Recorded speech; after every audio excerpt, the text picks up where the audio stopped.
Morning welcome to BRK the first edition. నేను బ్రహ్మిణి. ముందుగా వివిధ వార్తాపత్రికల్లోని ప్రధాన అంశాలు ఒకసారి చూద్దాం. ఆంధ్రజ్యోతి పేపర్కి వెళ్దాం. ఆంధ్రజ్యోతి పేపర్లోని ప్రధాన అంశాలు చూసినట్లయితే కనుక నిన్న జరిగినటువంటి తెలంగాణలో రసాయన పరిశ్రమలో పేలుడు, 20 మంది దుర్మరణం, మరో 14 మంది కార్మికులు గల్లంతు, కాలిన తీవ్ర గాయాలతో 30 మంది ఆసుపత్రిలో, వారిలో 16 మంది పరిస్థితి విషమం.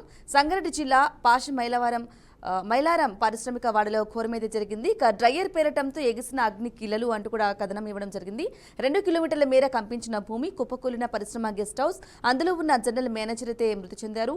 పేలుడు సమయంలో విధుల్లో 155 మంది ఉన్నారు. ముద్దలుగా మృతదేహాలు, DNA పరీక్షలకు చర్యలు, రంగంలోకి దిగిన హైడ్రా, SDRF ఫైర్ బృందాలు. ఇక మృతులు క్షతగాత్రులు బీహార్, ఒడిషా, అలాగే తెలంగాణ, ఆంధ్రప్రదేశ్ వాసులు అయితే ఉన్నట్లుగా తెలుస్తోంది. ఘటనా స్థలాన్ని సందర్శించిన మంత్రులు దామోదర, వివేక్, మాజీ మంత్రి హరీష్, CS నేతృత్వంలో విచారణ కమిటీ.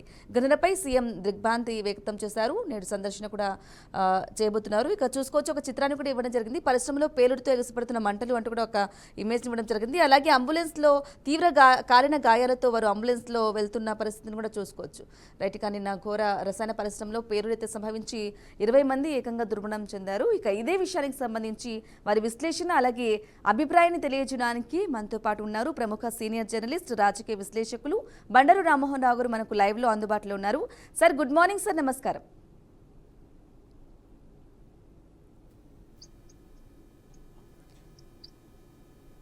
Good morning. వినొస్తుందమ్మా? వినిపిస్తుంది సార్, వాయిస్ క్లియర్ గా ఉంది. ఎస్, చెప్పొచ్చు. నిన్న జరిగినటువంటి రసాయన పరిశ్రమలో పేలుడు సంభవించింది. ఏకంగా 20 మంది అయితే మృతి చెందడం కూడా చూసుకోవచ్చు. మరో 14 మంది కార్మికులు కూడా గల్లంతయ్యారు. ముద్దలుగా శవాలు కూడా ఉన్నట్టుగా కూడా తెలుస్తుంది. ఎందుకు సార్ ఇంత, అంటే ఏదో ఒక ఘటన జరిగేంత వరకు కూడా ఏది పట్టించుకోరంటారా? బ్రాహ్మణి గారు, మీకు అట్లాగే మన బీఆర్కే న్యూస్ ప్రేక్షకులకు శుభోదయం, గుడ్ మార్నింగ్. నిజంగా చెప్పాలంటే బ్యాడ్ మార్నింగ్ వాళ్ళని చెప్పాలంటే 20 మంది కాదు, ఇంకెక్కువ మంది చనిపోవచ్చు. పాశమైలారం దాంట్లో ఎక్కడెక్కడి నుంచో, అంటే భూమిక మనకు వరకుగా ఉపాధి కోసం ఎక్కడి నుంచో శ్రీశ్రీ గారి కవిత గుర్తొస్తున్నారు. అంటే తల్లిదండ్రులను విడిచిపెట్టి, ఉన్న ఊరు కన్న తల్లిని విడిచిపెట్టి ఎక్కడి నుంచో బీహార్, ఒరిస్సా నుంచి వచ్చిన కార్మికులతో పాటు మన దగ్గర కూడా తెలంగాణ, ఆంధ్రప్రదేశ్ కార్మికులు కూడా అందులో చనిపోయారు. నిజంగా చెప్పాలంటే అంత పెద్ద ఎత్తున ప్రమాదం జరిగిందంటే చాలా పారిశ్రామికంగా ఏవైతే నిబంధనలు పాటించాలో ఏవి పాటించాలంటే లెక్క. రసాయనిక పరిశ్రమ అది కదా. అసలు రసాయనిక పరిశ్రమలు జనరల్ గా జనావాసాల మధ్య ఉండొద్దు. అది కాక సరే మైలారం పారిశ్రామిక వాడు కనుక తప్పనిసరి అక్కడ పెట్టారు, ఎప్పుడో అనుమతులు ఇచ్చినాయి కనుక సంబంధం లేదు. కానీ ఉన్నదాన్ని ఎట్లా, అసలు ఏం జరుగుతుంది, నిబంధనలు ఉల్లంఘిస్తున్నారా, చేస్తున్నారా అనే మాట ఎవరు పట్టించుకోలేదన్నట్టు కదా పరిశ్రమ శాఖల అధికారులు ఏమున్నారు. ఇప్పుడు మనం సంఘటన జరిగిన తర్వాత దీని మీద పోస్ట్ మార్టం చేస్తాం, అంతే ఎట్లా అయింది ఏంటి, అంతేగాని తర్వాత ఇంత మాంసం ముద్దలాగా పడి ఉన్నారంటే ఎంత ఘోరం, ఎంత కష్టం చూస్తున్నారు కదా. అందుకని నా ఉద్దేశం ఏంటంటే ఈ సంఘటన జరిగిన తర్వాత పోస్ట్ మార్టం చేసి 4 రోజులు మర్చిపోతాం, మళ్ళీ బతికే వస్తుంది. కనుక పారిశ్రామిక వాడలలో ఈ ఏమంటారు డేంజరస్ పరిశ్రమలు ఏమున్నాయో వాటిని గుర్తించాలి. అట్లాగే వాటిలలో నిబంధనలకు అతిక్రమించి ఏమైనా చేస్తున్నారు, చాలా నిర్మాణంతో సహా ఎక్కడెక్కడ పెట్టాలి, ఏం చేయాలని మీరు చూస్తున్నారు కదా. 2 కిలోమీటర్ల దూరం భూమి కంపించిందంటే ఎంత పెద్ద ప్రమాదం. ఓకే, ఇవన్నీ ప్రధానమంత్రి దాకా సానుభూతి తెలుపుతారు, అయిపోతుంది. తర్వాత ఏంటి, కనుక పారిశ్రామిక వాడలలో మౌలిక సౌకర్యాల కల్పనతో పాటు ఇట్లాంటి పరిశ్రమలలో వాళ్ళు ఎట్లాంటి జాగ్రత్తలు పాటిస్తున్నారు. ముఖ్యంగా రసాయనిక పరిశ్రమలలో ఖచ్చితంగా ఎటువంటి మన ప్రమాణాలు పాటించాలి, వాటి గురించి కూడా తెలుసుకోవాలి. ఎందుకంటే ఏం చెప్పినా కూడా మనకు సానుభూతి వ్యక్తం చేయగలుగుతాం వాళ్ళను. అసలు ఇప్పుడు మళ్ళీ మృతుల శవాలు కూడా గుర్తుపట్టడం కూడా సమస్య అవుతుంది. మన విమాన ప్రమాదాలు జరిగిన కంటే ఘోరంగా జరిగింది చెప్పాలంటే అది వీటిని ఎట్లా చూస్తామో చూడాలి. మరి ఏకంగా 2 కిలోమీటర్ల మేర కూడా భూమి కంపించింది. తెలంగాణ చరిత్రలోనే అతిపెద్ద పారిశ్రామిక ప్రమాదంగా కూడా చెప్తూ ఉన్నారు. ఎలా చూసుకోవాలంటారు అసలు? అంటే ఇంకా వీటికి సంబంధించి ఇంకా మృతుల సంఖ్య కూడా పెరిగే అవకాశం ఉందని చెప్పేసి చెప్తూ ఉన్నారు రామ్మోహన్ రావు గారు. అవునమ్మా, ఇప్పుడు ప్రాణం ఒక్కరిదైనా ఒకటి, 100 మంది అయినా ఒకటే. అదే మొన్న విమాన ప్రమాదం 240-60 మంది చనిపోయారు. అంటే ప్రమాద తీవ్రత, అంటే ప్రధానమంత్రి దాకా తాకాలంటే 20-30 మంది 40 మంది అని సెన్సిటివ్నెస్ పోతుంది. నా ఉద్దేశం అంటే ఎంతమంది చనిపోయారు అనే దాని కాకుండా చనిపోకుండా ఏం చర్యలు తీసుకున్నాం అంతే కదా. వాళ్ళు 20 మంది మనకు కనపడుతున్నారు పైకి, మనకు తెలిసింది. ఇంకా క్షతగాత్రులు ఉన్నారు, వాళ్ళందరూ లోపలికి వెళ్ళిన తర్వాత ఎంతమంది చనిపోతారు ఏం సంగతి తెలియదు. కనుక హృదయ విదారకమైన సంఘటన ఇది చూస్తుంటే కూడా బాధ అనిపిస్తుంది. కనుక దీన్ని సమగ్ర న్యాయ విచారణ జరిపించాలి. దాంతో నాగొద్దు, ఈ పరిశ్రమ ఒక్కదాంతో నాగడం, ఓ నలుగురు అరెస్ట్ చేయడం ఇవి కాదు మనకు కావాల్సింది. చివరిగా ఇట్లాంటి ప్రమాదాలు జరగకుండా పారిశ్రామిక వాడలలో ఏ భద్రతా ప్రమాణాలు ఏవి పాటించాలి, రక్షణ చర్యలు ఏవి తీసుకోవాలనే దాని మీద ఇప్పుడు హైడ్రా పోయిందంటే ఏమున్నది, నిర్మాణాలు అక్రమమా కాదా, లేకుంటే భద్రతా ప్రమాణాలు పాటించాలా లేదా, అంతవరకే కదా. అది మొత్తం పారిశ్రామిక వాడక మొత్తం ఒకటే జీడిమెట్ల ఉన్నది, మనకు పడ్డం చెరువు ఉన్నది, పారిశ్రామిక వాడలు చాలా ఉన్నాయి మనకు. వీటన్నిటి కూడా ముఖ్యంగా ఉప్పలు, మనకు అట్లాగే మల్లాపూర్, ఇవన్నీ పారిశ్రామిక వాడలు చాలా ఉన్నాయి. ఏ క్షణానైనా ఎక్కడైనా బాబు ఇటు పేలొచ్చు కనుక దాన్ని పూర్తిగా విచారించాలి. ఈ కారణాలు తెలుసుకొని ఇక ముందు జరగకుంటే ప్రయత్నం చేయాలి. దీని నుంచి గుణపాఠం నేర్చుకోవాలి తప్ప మళ్ళీ మర్చిపోతాం 4 రోజుల తర్వాత అంటే అదే జరుగుతుంది. ఎస్ రామ్మోహన్ రావు గారు, ఇక అలాగే కమింగ్ టు పాలిటిక్స్ సంబంధించిన వార్తా కథనాంశాన్ని ఒకసారి చూసినట్లయితే నిన్న జరిగినటువంటి బీజేపీ రాష్ట్ర అధ్యక్షుడిగా ఏకగ్రీవ ఎన్నికైతే జరిగింది. కొంతమంది పేర్లు ఊహాగానాలకు, అంటే ఎగ్జాంపుల్గా అరవింద్ అలాగే ఈటల పేర్లు కూడా వచ్చినప్పటికీ కూడా కమల దళపతి రామచంద్రరావును అయితే ఏకగ్రీవంగా ఎన్నికడం జరిగింది. నూతన సారథిగా నేడు అధికారిక ప్రకటన.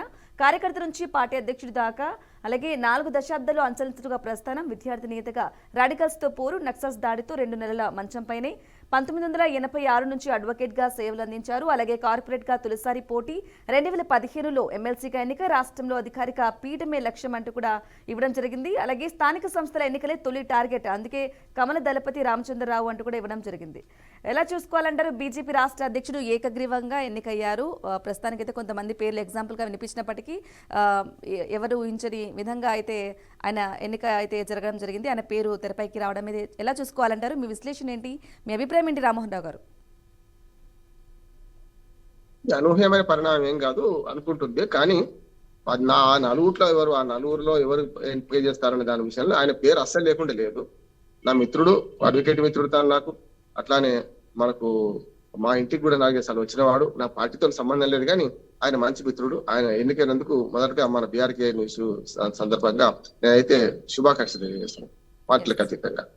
రెండవది సౌమ్యుడు, మంచి రకంగా వాగ్దాటి కలిగిన వాడు, లీగల్ గా చట్టాలు తెలిసిన వాడు, దాంతో పాటు ఈ బీజేపీలో మొదటి నుంచి ఉన్నవాడు, అంతేగా ఆర్ఎస్ఎస్ భావజాలంతో పాటు మొదటి నుంచి ఉన్నవాడు. అందుకని ఇక్కడ ఆయన ఎంపికలో 3 ప్రాధాన్యత వహించిన నేను అనుకుంటున్నాను. మీరు అన్నట్టు అరవింద్, ఈటల రాజేంద్ర అంటే దోనో లాడేతో తీరొక ఫాయిదా హోతా అని ఒక సామెత ఉంది బాబిని, అంటే ఇద్దరు కొట్లాడితే 3వ లాభం వస్తుంది అని చెప్పి. ఒకటి కులము, వర్గము, మనం ఏమంటారు దాన్ని, వివాదాలు ఇవన్నీ లేని వివాద రహితుడు కూడా. ఎట్లా అంటే ఇప్పుడు ఈటల రాజేందర్ గారిను ఎంపిక చేస్తే బండి సంజయ్ ఎట్లయినా ఒప్పుకోడు, సమస్య లేదు. అట్లానే ఇటు పక్కనేమో అరవింద్ ను చేస్తే కూడా మరి ఈటల రాజేందర్ గారు ఒప్పుకునే పరిస్థితి ఉండదు. అంటే నేను మధ్యలో వచ్చిన అనే ఇద్దరు బీసీలే కనుక. దాంతో పాటు మరి ఇంకొకటి ఏంటంటే ఇప్పుడు మన ఒక లేడీ, అట్లాగే మనకు బీజేపీలో కొనసాగుతున్న, జాతీయ స్థాయిలో కొనసాగుతున్న డీకే అరుణను చేస్తే ఆమె ఫిరాయింపుదారు, కాంగ్రెస్ నుంచి వచ్చింది, చూసినా కాంగ్రెస్ జీవ్స్ ఉన్నాయని చెప్పి అట్లా కూడా చేస్తారు. ముఖ్యంగా ఒక రెడ్డిని తీసేసి ఇంకో రెడ్డిని పెట్టారు, కిషన్ రెడ్డి గారిని తీసేసి ఆయనను పెట్టారు. మొన్ననే బండి సంజయ్ తీసేసి కిషన్ రెడ్డి గారిని పెట్టినప్పుడే ఒక బీసీకి అన్యాయం చేసిరని వాళ్ళ పార్టీలో బయట కూడా వచ్చింది.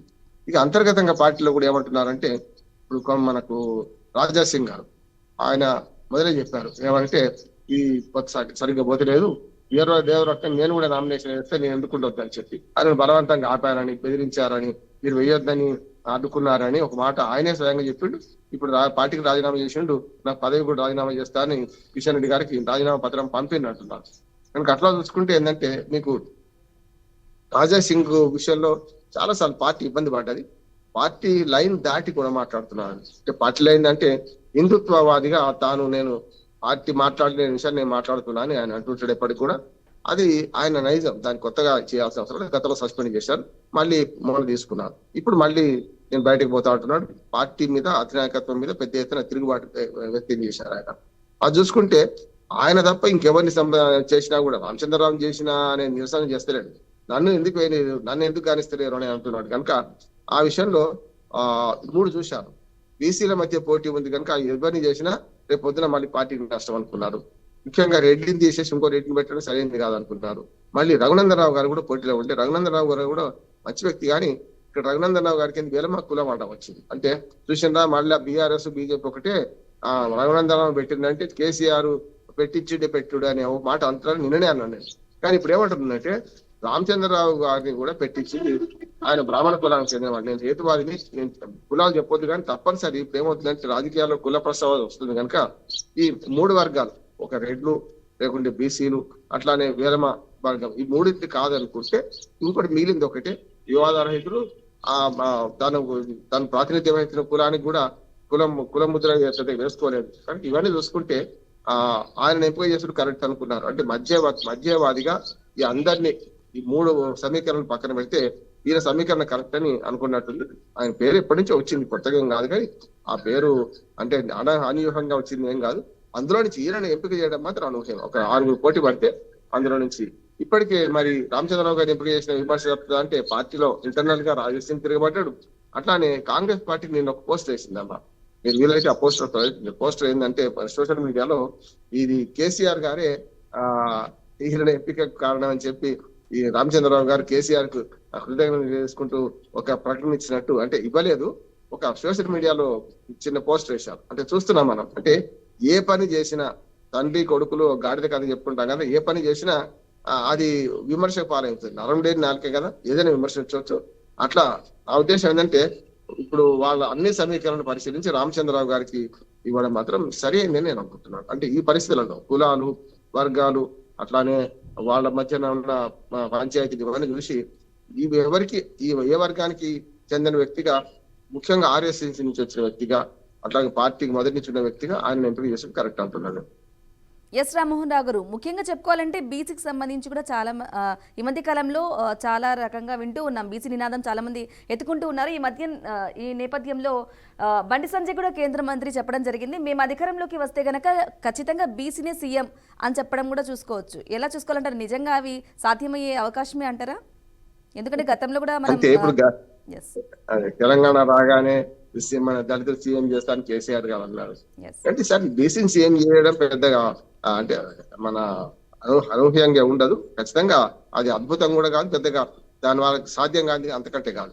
కానీ అధికారంలోకి వచ్చినప్పుడు కదా, ఇప్పుడు కేసీఆర్ గారు ఏమనుకున్నారు, అధికారంలోకి వచ్చినప్పుడు కదా ఇస్తా అనుకున్నారు, ఇవ్వలేదు. ఆయన మీద ఇప్పుడు ఆ మచ్చ అట్లాగే ఉంటుంది. దళితులను సీఎం చేస్తా, నాకేం పని లేదు, నా కొడుకు బిడ్డ, మేము ముసలుడు ఇద్దరే ఉంటాం, నా కొడుకు బిడ్డ అమెరికాలో ఉన్నారు, నాకేం పెద్ద స్వార్థం లేదు అన్నారు. మరి కుటుంబం అంతా వచ్చి పరిపాలించింది కదా, చూసాం కదా, అవినీతి అహంకారం అని చూసాం. కనుక వీళ్ళు ఈ హామీని ఎంతవరకు నిలబెట్టుకుంటారు, పరిస్థితులు అండి లేకుండా ఏం చేస్తాం అని రేపు పొద్దున మాట మాట్లాడు. రాజకీయంలో ఇప్పుడున్న మాట రేపు మధ్యాహ్నం తర్వాత ఉండాల్సిన అవసరం లేదు. ఒకటే పూటలో 3 పార్టీలు మారిన వాళ్ళు కూడా ఉన్నారు. మనకు మైనంపల్లి హనుమంతరావు గారు అయితే పొద్దున మన తెలుగుదేశం, మధ్యాహ్నం బీజేపీ, సాయంత్రానికి టీఆర్ఎస్ చూసినాం కదా మనం.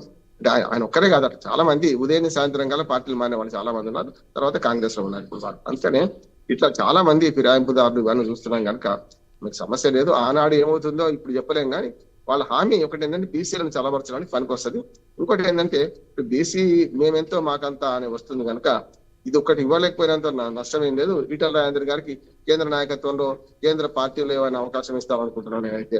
అట్లానే అరవింద్ ఎంపీగా ఉన్నారు, బండి సంజయ్ గారు అటు పక్కన మన కిషన్ రెడ్డి గారు ఇద్దరు కూడా మంత్రులుగా ఉన్నారు. కనుక వాళ్ళకి అసంతృప్తి ఏం లేదు. కానీ నా ఉద్దేశం మనకు ఈటల రాజేందర్ నువ్వు ఎట్లా అడ్జస్ట్ చేస్తామనే దాని మీదనే మలగూరాలు పడతారని నేను అనుకుంటున్నాను. రైట్ రామ్మోహన్ రావు గారు, ఇక అలాగే మరో వార్తను చూసుకున్నట్లయితే బనకచెర్ల ప్రాజెక్టు సంబంధించి బ్రేక్ అంటూ కూడా ఒక వార్త కథనాంశం చూసుకోవచ్చు.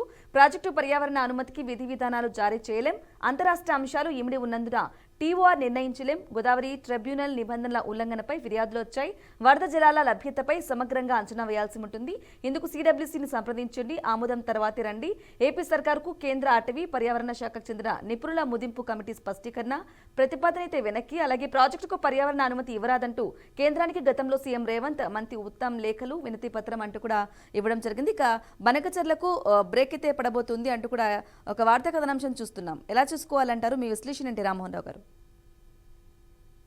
బనకచెర్ల గురించి నేను మొదటి నుంచి చెప్తుంది జరిగింది. ఎందుకంటే సిడబ్ల్యూసీకి పంపకుండా డైరెక్ట్ గా అంటే దీన్ని బైపాస్ చేసి కేంద్ర ప్రభుత్వం నా చేతిలో ఉంది కదా అని చంద్రబాబు నాయుడు గారు ప్రతిసారి అక్కడికి అప్రోచ్ కావడం, అక్కడికి ఆర్థిక శాఖ దగ్గరికి పోయి కూడా నిధులు కేటాయించడం అడగడం, అంటే ఆలు లేదు చూలు లేదు, కొడుకు పేరు సోమలింగం అన్నట్టు ఈ సోమలింగం అనే పేరు పెట్టినట్టు బనకచెర్ల అనేది దీన్ని నేను చెప్పిన సామెత సరిగ్గా సరిపోతుంది.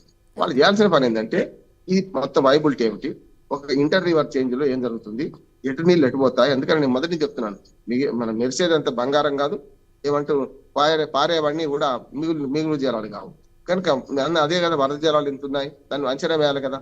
ఇప్పుడు జరగాల్సింది ఇది కాదా, జరగాల్సింది మొదటి జరిగిన తర్వాత దీని మీద అప్పుడు అప్రోచ్ అయితే బాగుండేది. అందుకనే ఇప్పుడు మీరు మన కేంద్ర పర్యావరణ శాఖ గంధం వాళ్ళు ఏమన్నారంటే మీరు ఇవి తీసుకోండి అని మొదలు, ఆ తర్వాత అనుమతుల గురించి మాట్లాడతామన్నారు. ఓకే, ఎందుకంటే ఇప్పుడు దీన్ని ఎలాంటి అంటే మొదటి ఏవైతే చేయాల్సిన ఆ పనులన్నీ చేయకుండా చేశారమ్మా, అందుకని సమస్య. జస్ట్ 2 ప్రతిపాదనలు ఇచ్చారు. మరి 2 ప్రతిపాదనలో ఏదో ఒక ప్రతిపాదన తీసుకునే అవకాశం ఉందని కూడా అందరం అనుకున్న నేపథ్యంలో ఇప్పుడు బ్రేక్ పడింది. చూడాలి అంటే నేను ఏమంటానంటే ఇక్కడ దీని మీద ఇప్పుడు చాలా పక్షాలు కూడా ముందరపడేది కాదని అన్నారు కూడా. ఆయన చంద్రబాబు నాయుడు గారు చాలా ముందుకు పోతున్నారు కానీ వీలు కాదని అన్నారు. మరి అదే ఇప్పుడు అధికారులు కూడా అదే తేల్చారు. కానీ మొత్తం ముగిసినట్టు ఏం కాదు, ఒక అడ్డంకి మాత్రం జరుగుతుంది. ఇది అడ్డంకులు అధిగమించాలంటే పర్యావరణం లేకుంటే వాళ్ళ అనుమతుల కోసం అప్లై చెప్పుకుంటే బాగుంటుంది. రైట్ రామ్మోహన్ రావు గారు, ఇక ఏపీకి సంబంధించిన వార్తా కథనాంశాన్ని ఒకసారి చూసుకుందాం. గ్లోబల్ గేట్వేగా అమరావతి వ్యాలీ 2035 నాటికి ప్రపంచ లైట్ హౌస్, స్టార్టప్లకు ప్రోత్సాహాలు, డిక్లరేషన్కు వర్క్షాప్ ఆమోదం అంటూ కూడా గ్లోబల్ గేట్వే లాగా అమరావతి ఉండబోతుంది అంటూ కూడా ఇవ్వడం జరిగింది. IBM రూపొందించిన క్వాంటమ్ కంప్యూటర్స్ నమూనాతో సీఎం చంద్రబాబు, లోకేష్ తదితరులు అయితే పాల్గొన్నారు అంటూ కూడా ఒక వార్తా కథనాంశం చూసుకోవచ్చు. ఎలా చూడాలంటారు రామ్మోహన్ రావు గారు? ఒక్క నిమిషం, వర్షం పడుతుంది, ఒక్క నిమిషం బయటకు వచ్చిన ఒక్క నిమిషంలో జాయిన్ అవుతాం. ఈ లోపల వార్త ఒకటే నిమిషం అయిపోయింది. ఇక మిగిలిన వార్తా కథనాంశాలు మనం ఒకసారి ఏపీకి సంబంధించి ఏవే ప్రధానాంశాలకు ఉన్నాయో ఒకసారి చూద్దాం.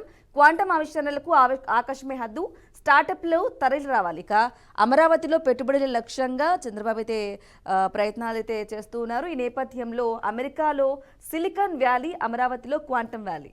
వచ్చే జనవరి 1 నాటికి రాజధానిలో quantum valley park, IBM, TCS, L&T భాగస్వామ్యంతో ఏర్పాటు. దీనికి అనుబంధంగా ఎకోసిస్టమ్ కూడా. అలాగే టెక్నాలజీ లేకుంటే యుద్ధాలు చేయలేం. రాష్ట్రంలో డీప్ టెక్నాలజీ, AI, ఏరోస్పేస్, రక్షణ రంగాలకు విస్తృత అవకాశాలు. అంతర్జాతీయ సంస్థలు అందిపుచ్చుకోవాలి. ఇప్పుడే పెట్టుబడులు రావాలి అంటూ కూడా సీఎం చంద్రబాబు చెప్పడం జరిగింది. అమరావతికి సంబంధించి దానికి కథనాంశాన్ని చూసుకోవచ్చు హెడ్లైన్స్ రూపంలో. అలాగే డీటెయిల్గా చూసుకుందాం. ఆంధ్రప్రదేశ్ను క్వాంటమ్ టెక్నాలజీ కేంద్రంగా మార్చాలని సంకల్పించామని ముఖ్యమంత్రి చంద్రబాబు తెలిపారు. క్వాంటమ్ రంగంలో ఆవిష్కరణలకు ఆకాశమే హద్దుగా పేర్కొన్నారు. స్టార్టప్లకు విస్తృత అవకాశాలున్నాయని, అవి తరలి రావాలని పిలుపునిచ్చారు. అమెరికాలో సిలికాన్ వ్యాలీ తరహాలో అమరావతిలో క్వాంటమ్ వ్యాలీ ఏర్పాటు తమ లక్ష్యమన్నారు. వచ్చేడాది జనవరి 1 నాటికి ఈ క్వాంటమ్ వ్యాలీ పార్కు ప్రారంభమవుతుందన్నారు. ఇక భావి టెక్నాలజీని పాలనతో, ప్రజా జీవితంతో సమ్మిళితం చేయాలి. ఆగస్టు 15 నుంచి ప్రభుత్వ సేవలని ఆన్లైన్లోనే అంటూ కూడా ముఖ్యమంత్రి ఇవ్వడం జరిగింది. ఇక మీదట గవర్నమెంట్ స్కీమ్స్ ఏవైతే ఉన్నాయో అవన్నీ కూడా ఖచ్చితంగా ఆగస్టు 15 నుంచి మొబైల్లోనే అందుబాటులోకి రానున్నాయి అంటూ కూడా ఇవ్వడం జరిగింది. ఆన్లైన్లోనే ఉండబోతున్నాయి. సో సులభతరం అయితే కాబోతున్నాయి ప్రతి ఒక్కరికి అంటూ కూడా ఇవ్వడం జరిగింది. రైట్, ఇక మనం సార్ ఏపీకి సంబంధించి ఒక వార్తనైతే చూస్తున్నాం. క్వాంటమ్ ఆవిష్కరణలకు ఆకాశమే హద్దు, అమరావతిలో పెట్టుబడులు పెట్టండి అంటూ కూడా మాట్లాడడం జరిగింది. అమెరికాలో సిలికాన్ వ్యాలీ ఉంటుంది, అమరావతిలో క్వాంటమ్ వ్యాలీ ఉంటుంది అంటూ కూడా ఒక వార్తా కథనాంశాన్ని చూసుకోవచ్చు. దీనికి సంబంధించి మీ విశ్లేషణ ఏంటి సార్ రామ్మోహన్ రావు గారు? కలలు కానండి, వాటిని సాకారం చేసుకోండి అని అబ్దుల్ కలాం గారు ఎప్పుడు అన్నారు. కనుక వాళ్ళ మనం ఏదైతే తెలంగాణలో 4th సిటీ అంటున్నారు, సైబర్ మనకు టవర్స్ నిర్వహించుకుంటున్నారు. మనం చూసుకుంటే ఇక్కడ కూడా నా ఉద్దేశం ఏంటంటే ఆంధ్రప్రదేశ్ లో ఇది మంచి ఆలోచన. 2047 అనే విజన్ తో పోతున్నారు చంద్రబాబు నాయుడు కనుక ఇది మంచి ఆలోచన. ఎందుకంటే ఆర్టిఫిషియల్ ఇంటెలిజెన్స్ ఇవాళ పెద్ద ఎత్తున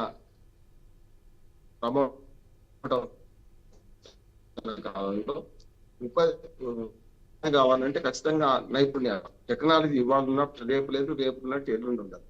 ఒక మాట నేను చాలా వరకు ఈ జాబ్ మేళలకు వెళ్ళినప్పుడు వాళ్ళ నైపుణ్యానికి తగ్గ ఉద్యోగాలు అంటే నైపుణ్యం లేదు, వాళ్ళకు కావాల్సిన నైపుణ్యం వీళ్ళ దగ్గర లేదు, వీళ్ళకున్న నైపుణ్యం వాడికి అవసరం లేదు.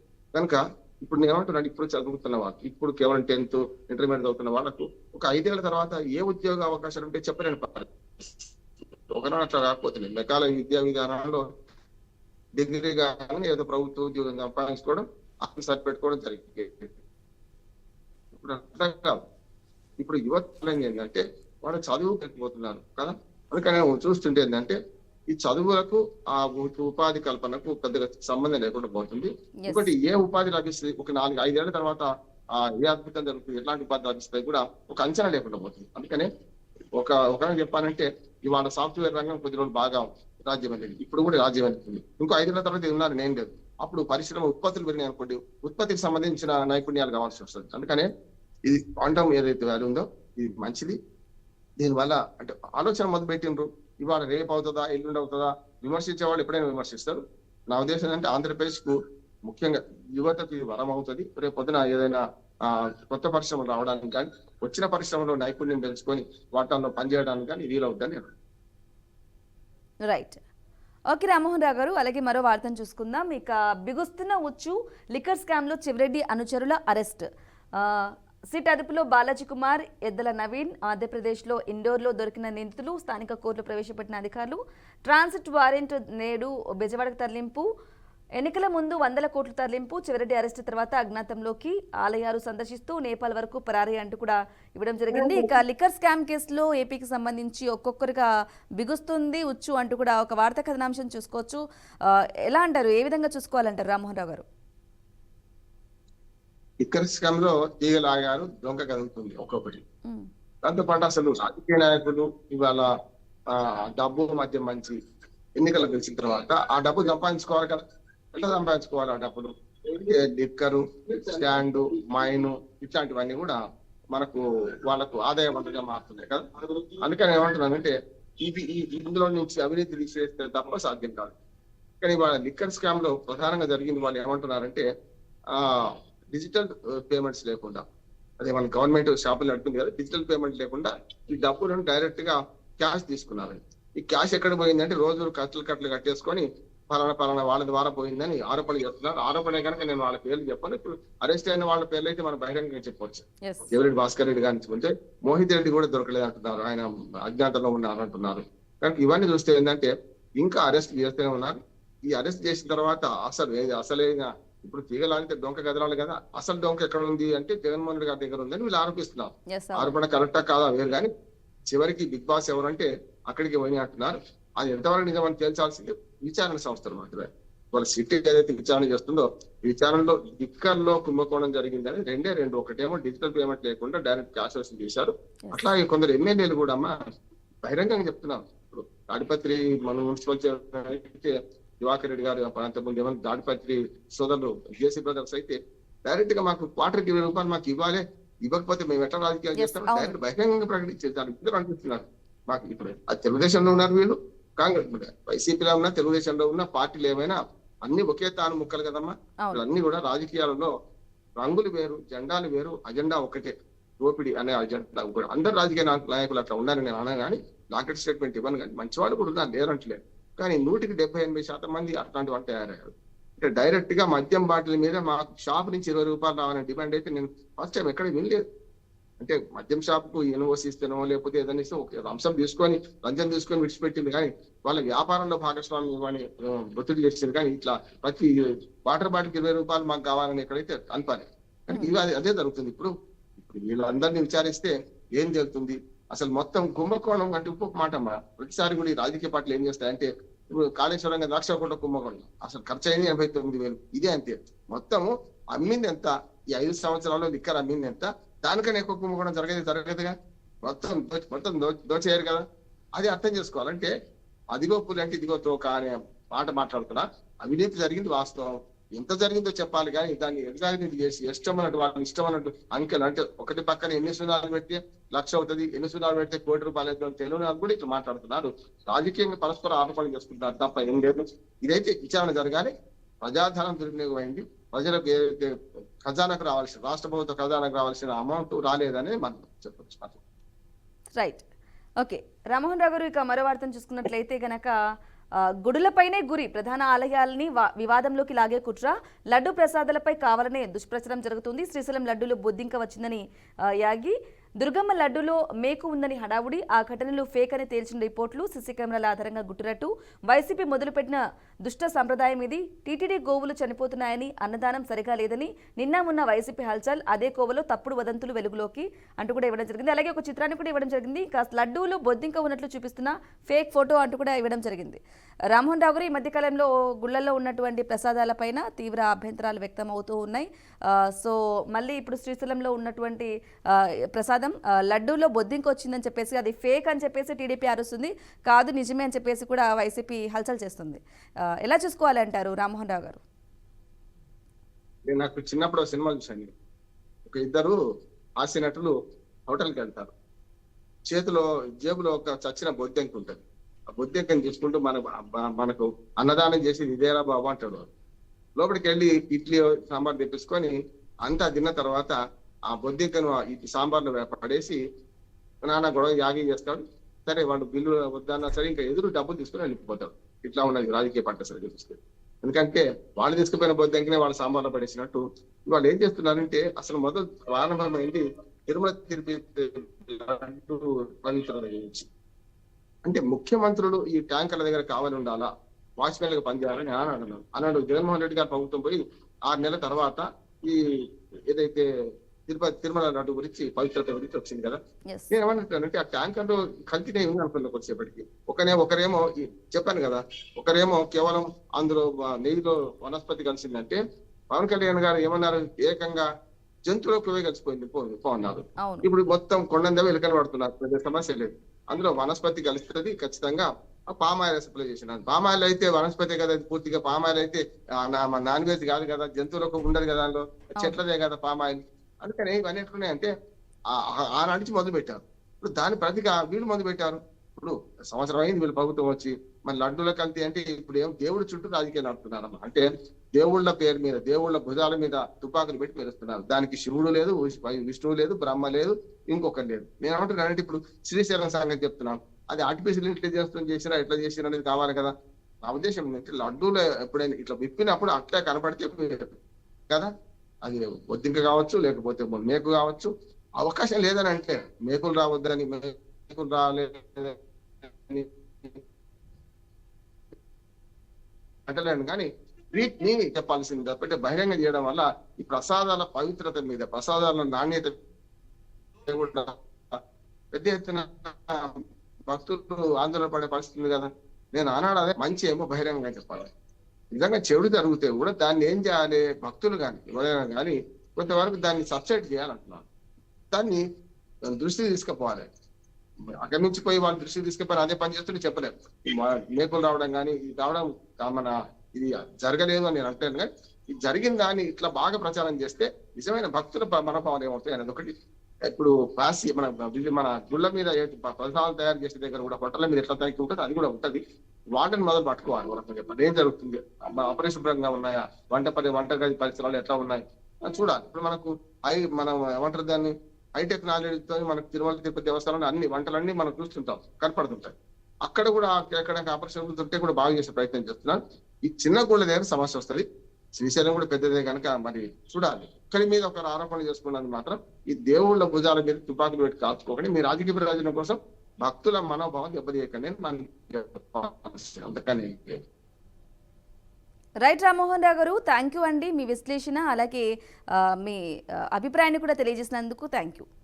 రైట్, ఇక చూసాం కదండి, ముఖ్యంగా వివిధ వార్తాపత్రికల్లో ఉన్నటువంటి ప్రధాన అంశాలపై బండారు రామ్మోహన్ రావు గారు వారి విశ్లేషణ అభిప్రాయాన్ని తెలియజేశారు. ఇది వాల్టి BRK the first edition. Stay tune, BRK news, తెలుగుడి సత్తా.